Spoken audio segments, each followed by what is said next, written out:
आज का दिन जो होगा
एक प्रज्वलित किया गया। जोरदार तालियां तालियों को कमी होनी चाहिए और साथ देने हमारे तमाम अतिथिगण युवा फिल्म डायरेक्टर भाई नरेंद्र कपूर जी डॉक्टर बनर्जी राव और आंदू भगत एवं बंधुराम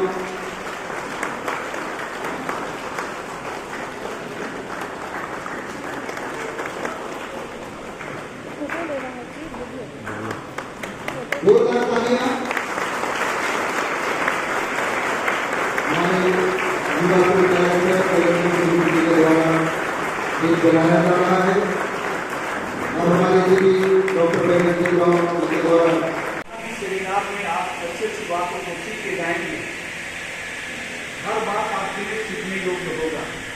आप कितना यहाँ से बातों को चीजों को संग्रह करके अपने जीवन में उतार सकते हैं। एक एक बात सीखने की होती है।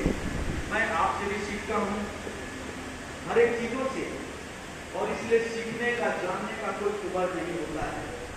या कोई पढ़ लिख के बहुत बड़ा व्यक्ति हो गया, पढ़ाई लिखाई हो या निरक्षर हो, जो व्यक्ति नहीं पढ़ा लिखा है वो ज्ञानी नहीं है, उसको ज्ञानी नहीं। हमारे जो निरक्षर ज्ञान नहीं जानते उनको प्रकृति के बारे में ज्ञान और जीव लोगों के बारे में के बारे में वो जानते हैं। उसके साथ आप लोगों ने मेरे भाई के जो कार्यक्रम में शामिल हुए थे, हमारे भाई मेरा छोटा भाई का शादी नहीं हुआ था और इसलिए मैं उसकी जानकारी के लिए आप लोगों को मैं बताना चाहता हूँ। हमारे नए दस्तूर में आपको सुनने को मिलेगा, आज का विषय भी हो सकता है, तो मैं जानकारी के लिए मैं बताना चाहता हूँ। वहाँ जो आपने देखा कि आप जहाँ प्रार्थना कर रहे थे उसके पूर्व साइड में गांव का मसला है और जैसा मैंने यहाँ सुना हमारे जो महासचिव के द्वारा जानने की बात है उसको नोट नहीं कर सकते हैं कि हमारे दस्तूर में जो हम अंतिम क्रियाक्रम करते हैं, हम लोग नदी का हमारा संबंध बहुत शोध क्रिया के किसी भी कार्य को हम लोग करते हैं और इसलिए हम जानते हैं कि जो शादी विवाह नहीं करता है या बाल्य अवस्था में उसकी मृत्यु हो जाती है तो उसके लिए हमारे समाज में क्या नियम है, उसमें खाने पिलाने का या और यहाँ पे पीडीएफ में दिख रहा है राम की पिलो रसाड़ी पुराना बला खुड़ी खुड़ी पिलो धमा धमाला आगी हो खुड़ी खुड़ी पिलो धमा धमाला राम की पिलो रसाड़ी पुराना बला खुड़ी खुड़ी पिलो धमा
नहीं। नहीं, इसका ये मतलब होता था कि लोग टीएम पूछ के पता करते थे कि उसके घर में क्या बन रहा या नहीं बन रहा। अगर नहीं उनके यहाँ सब्जी नहीं बना रहता था तो लोग आकर के बोलते चलो मेरे तरफ बना है थोड़ा सा खा लो, है ना, ये होता था। लेकिन अब धीरे धीरे वो क्या हो रहा है, खत्म होते जा रही है। तो यहाँ पे एक युवती पूछती है कि तुम कौन सा साग बनाई हो जो पूरे मोहल्ले में अच्छा धमा रहा है। दूसरी युवती कहती है मैं भुक्कल साग बना रही हूँ जिसका खुशबू पूरे मोहल्ले में फैल रहा है, धमधमा रहा है। इस लोकगीत में भुक्कल साग से संबंधित गाने का जिक्र है। भुक्कल साग चैत महीना का दिन सर्वशक्तिमान ईश्वर के हम लोग घर में वो देते हैं, चढ़ाते हैं ना जी। भुक्कल साग को क्या हम लोग पहले सरूं से पहले खा जाते हैं? नहीं खाते हैं। तो इस तरह से है कि खाने की चीजें हैं उसको हम पहले ईश्वर को देते हैं, तभी हम उसको अपने अंदर ग्रहण करते हैं। करते हैं या नहीं करते हैं। अच्छा, हमारे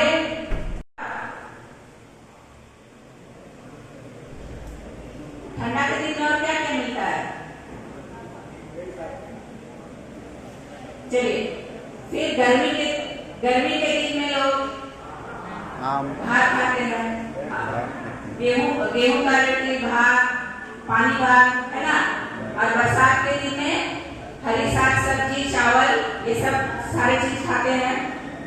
अच्छा, मैं आप लोगों से कुछ प्रश्न कर रही हूँ, आप लोग अगर हो सके तो आंसर कीजिएगा। कितने कोई इतने साल में कांजी भात खाए हैं? कांजी भात, पानी भात नहीं, कांजी भात। कांजी भात। बहुत कम। कांजी भात और पानी भात में क्या अंतर है? कांजी को मछली पका करते हैं। हाथ नीचे, बहुत अच्छा।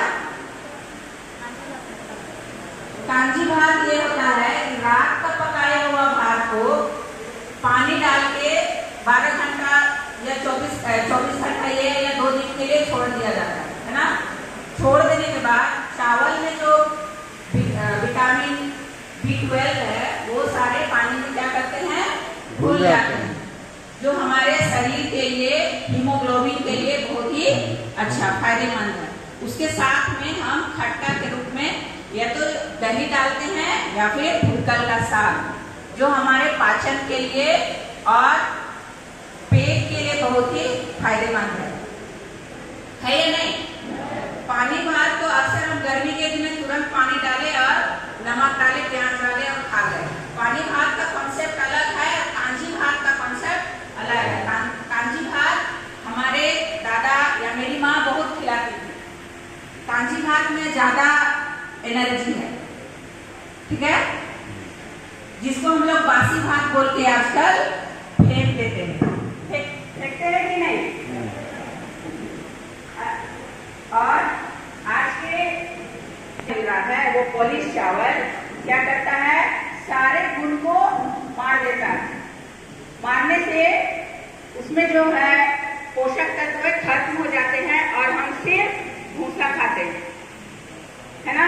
भूसा खाने के एवज में आपको सिर्फ एनर्जी मिल रहा है, वही शरीर में डेली ले रहे हैं तो क्या हो रहा है, शरीर में वो फैट के रूप में जमा हो रहा है और जमा होते होते क्या होते जा रहा है कि चर्बी बन रहा है। चर्बी बनने के साथ ही हमारा ब्लड शुगर, कोलेस्ट्रॉल, हीमोग्लोबिन ये सभी क्या हो जा रहे हैं, कम होते जा रहे हैं। समझ में आया? इसको तो आप लोगों ने एक न्यूज सुना होगा या पढ़ा होगा, महाराष्ट्र में 280 लोगों के अचानक बाल झड़ गए। अगर कोई हमको मारना चाहेगा तो आसानी से मार सकता है खाने पीने के तहत। समझ में आ रहा है ना? क्योंकि आज गांव में हम अपना खुद का चावल खाना बंद कर दिए हैं, हम किसी के भरोसे हैं और क्या हो रहा है, वो लोगों को दिनों दिन कमजोर और शरीर शिथिलता बनाते हुए आगे की ओर ले जा रहे हैं। गांव कभी हम जाते हैं तो पूछते हैं चलो मेरा थोड़ा सा हेल्प कर दो, तो क्या बोलते हैं, कई के काम करे जाए, 35 किलो तो चावल मिलवे करेगा, है ना।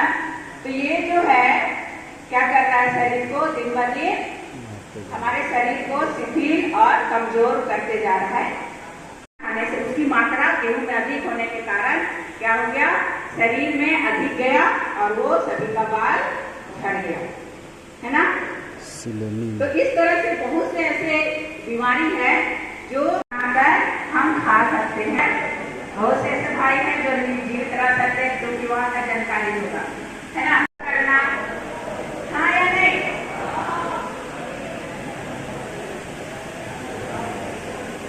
ये क्या है,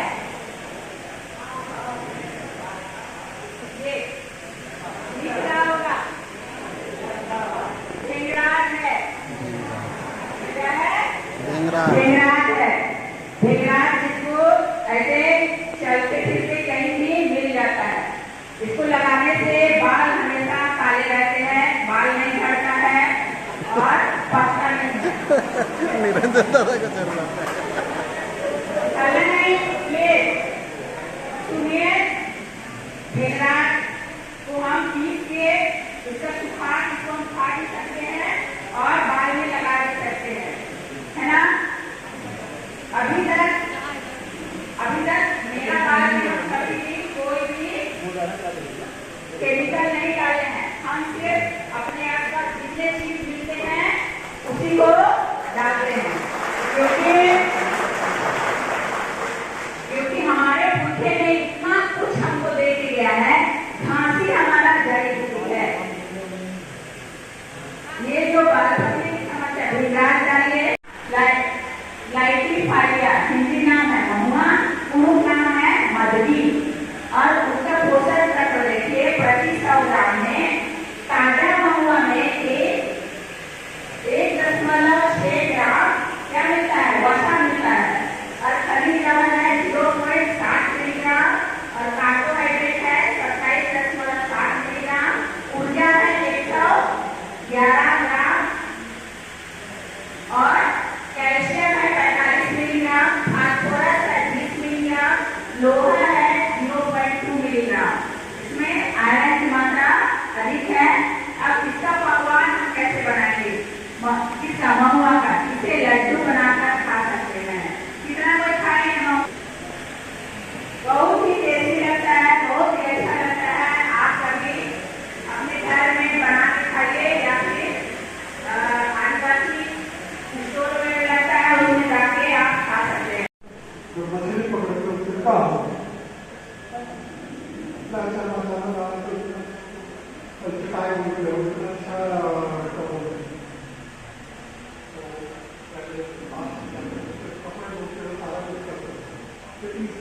बताया, उसे देखें, ढूंढें, और ये देखिए कि जो फिल्म है वो हमारे समाज को कैसे गलत तरीके से पेश करता है, वो चीज इन्होंने समझाया।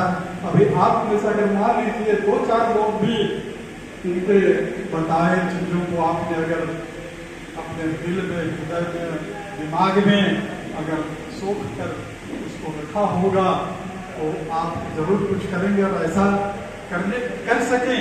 इसीलिए रवि जी और दूसरे हमारे लोगों को यहाँ पर बुलाया, एक माहौल बने फिल्म के लिए, उसके लिए अच्छे लोग बने, एक्टर बने, उसके लिए ध्वनि विज्ञान में काम करने, कैमरामैन में काम करने, और इसके लिए जो भी पढ़ाई वगैरह होती है उसमें अगर आपके बच्चे, आपके भाई, आपके बेटे जाना चाहते हैं तो निरंजन जी जैसे लोग उनका मार्गदर्शन कर सकते हैं। तो निरंजन जी और उनके पिताजी और उनके मौसा जो भी उनके साथ यहाँ पर आए थे, मैं उनको भी हृदय से बहुत बहुत धन्यवाद देता हूँ। और इस सरना प्रार्थना सभा की ओर से और आप तमाम युवाओं से निरंजन जी को शुभकामनाएं देते हैं कि भविष्य में वे और अच्छी और बेहतर भूमिका और आगे बढ़ें, समाज को नई दिशा दें। इसके लिए हम सभी लोगों की बहुत बहुत बहुत शुभकामनाएं। सब एक बार जोर से उनको जय धर्म बोल के विदा करेंगे। जय धर्म। बहुत बहुत धन्यवाद उनके इस बहुमूल्य समय जो उन्होंने हमें दिया और साथ में जो ज्ञान उन्होंने हमें दिया और आज समाज को जो गौरवान्वित कर रहे हैं उसके लिए निरंजन कुजूर जी को। महादेव बाबा नहीं जो हमारे हाँ तो वो भी है, उसको भी विधि का बल मिलता है ना। नहीं कर सकते, क्यों नहीं कर सकते? वो गैर नैतिक अनैतिक काम है। हाँ? और ये तो मर्डर हो गया, उसको चिता में बैठा दो तो मर्डर ना हो गया, मार दिया उसको, जिंदा जला दिया। आज हम जिंदा जला सकते हैं किसी को, कानून आ जाएगा, मर्डर हो जाएगा, सीधे भारतीय न्याय संहिता आ जाएगी, भाई मर्डर के अनुसार में आपको अंदर करो बोलेगा। आप बोलेंगे नहीं मेरा प्रथा है तो बचाइए। तो पर कहने का मतलब आपका जरूर प्रथा होगा, प्रथा आपके कानून संगत संविधान सम्मत होनी चाहिए। जब तक प्रथा संविधान सम्मत नहीं होगा तो वो प्रथागत कानून या विधि का रूप नहीं लेगा। आप उसको मानिए, लेकिन जब कोर्ट में मामला जाएगा तो सबसे पहले संविधान के आलोक में आपका जो प्रथा को जांचा परखा जाएगा कि ये प्रथा विधि सम्मत है कि नहीं, विधि कानून सम्मत है कि नहीं। पहला चीज आपको प्रमाणित करना होगा कि आप जो प्रथा मानते हैं वो बहुत प्राचीन है। दूसरा, वो इतना प्राचीन है कि अभी जो जीवित आदमी बता नहीं सकता है कि पढ़ा व्यवस्था कब शुरू हुआ और हम लोग ये फलाना चीज कब से करते आ रहे हैं, लेकिन हम फिर भी करते हैं क्योंकि हमारा पुरखा करते आया है। लेकिन ये नहीं बता सकते हैं कि कब से शुरू हुआ, हमें नहीं बता सन 1800 ईसा में शुरू हुआ, नहीं बता सकते। तो आपकी जो प्रथा है कोर्ट में भारतीय साक्ष्य अधिनियम में प्रमाणित करने के लिए ये बताना होगा कि आपका प्रथा कब से है। अगर एग्जैक्ट डेट नहीं बता सकते तो ये बता सकते कि बहुत पुराना है, हम नहीं बता सकते। दूसरा कि प्रथा जो आपने चलाया है वो प्रथा जो है वो निरंतर चल रही है, आप उसको एक पीढ़ी के लिए नहीं पालन किए तो टूट गया, छोड़ छोड़ के नहीं कर सकते। तो इस तरह से तो सामाजिक स्तर पे भी आपकी जो प्रथाएं हैं वो निरंतर होनी चाहिए। और तीसरा जो कारक है जिसको कि कोर्ट पूछेगा वो बोलेगा कि आपकी जो प्रथा निश्चित होनी चाहिए। निश्चित तीसरा निश्चित कि भाई ग्राम समाज में शादी विवाह के मौके पे कुछ जो प्रथाएं हैं वो निश्चित होगी, चाहे वो धार्मिक रूप में होंगी या किसी रूप में होंगी। जो कि लगता है वो निश्चित होगा। उड़ीसा का उड़ाव भी यही कर रहा होगा कमोबेश, और बंगाल का भी उड़ाव यही कर रहा होगा कमोबेश, और नेपाल का भी उड़ाव यही कर रहा होगा कमोबेश। थोड़ा फर्क होगा, थोड़ा फर्क ये हो सकता है कि आपके बंगाल में 5% से लोग देखते हैं, हो सकता है उनका प्रभाव बड़ा हो, यहाँ पे नहीं करते हैं, लेकिन समस्या उतना आपका युवा का जो है चीजें जो है ठीक है।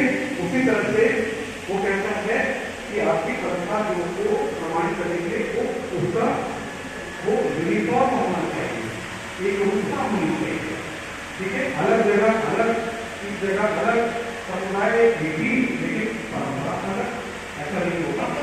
ये कस्टम का अभाव है, कस्टम को दूर करना। और फिर उन्होंने कार्य किया, बोला कि आप जो प्रथा कर रहे हैं क्या तार्किक रूप से सही है, वो तार्किक रूप से सही है कि नहीं है। आपने जिंदा जला दिया तो तार्किक था कि अतार्किक था? अतार्किक था। तो आपकी जो प्रथा तार्किक होनी चाहिए, अतार्किक व्यवस्था अतार्किक प्रथा को विधि का बल नहीं मिलेगा। और फिर बोला कि ये जो प्रथा है आपको आपके जो संविधान है उससे वो टकराए नहीं। संविधान में क्या बातें लिखी हुई है? समानता का अधिकार है, महिला पुरुष में भेदभाव नहीं करना है, करना है तो उसका एक कारण होना है, ऐसे नहीं कि बोलते को लड़की है इसलिए नहीं लेंगे। अरे भाई उसका कारण तो बताइए। सिर्फ जेंडर आधारित आप प्रथा नहीं कर सकते, ठीक है। तो संविधान के आलोक में जो मौलिक अधिकार है उसको वो आनंद नहीं करना है। आपकी प्रथा को हनन नहीं करना है मौलिक अधिकारों के। अगर वो हनन करती है तो वो प्रथा क्या हो जाएगी, असंवैधानिक हो जाएगी। वो दोस्तों नहीं मानेगा, आप पहले मानिए, आपकी निजी मामला हो जाएगा, लेकिन संविधान को नहीं स्वीकार करेगा। इस तरह से देवदास जी जैसा कोई अगर करता है तो वो अनैतिक हो जाएगी। आपकी प्रथा अनैतिक नहीं होनी चाहिए, अनैतिकता को बढ़ावा नहीं देनी चाहिए, ठीक है क्या। और तो इस तरह से जो आपकी जो प्रथा है, प्रथा से संबंधित समाज है, उसको हमको जानना जरूरी है कि अब ये मामला कोर्ट में जाएगा तो किस तरह से हमारी प्रथाओं को संविधान के आलोक में, जब ये प्रथाएं रही होगी उसको संविधान तो नहीं रहा था, तो उस वक्त फिर ठीक होगा, उस वक्त देवदासी भी सही होगी। लेकिन आपको संविधान आ जाएगा, हम भारत के लोगों ने अपने संविधान को चुना है, हम उसको अवहेलना नहीं कर सकते। इसीलिए आज के समय में आपको संवैधानिक जानकारी होना जरूरी है। तो मैं यहाँ पे बनाया था, जैसे वहां किसी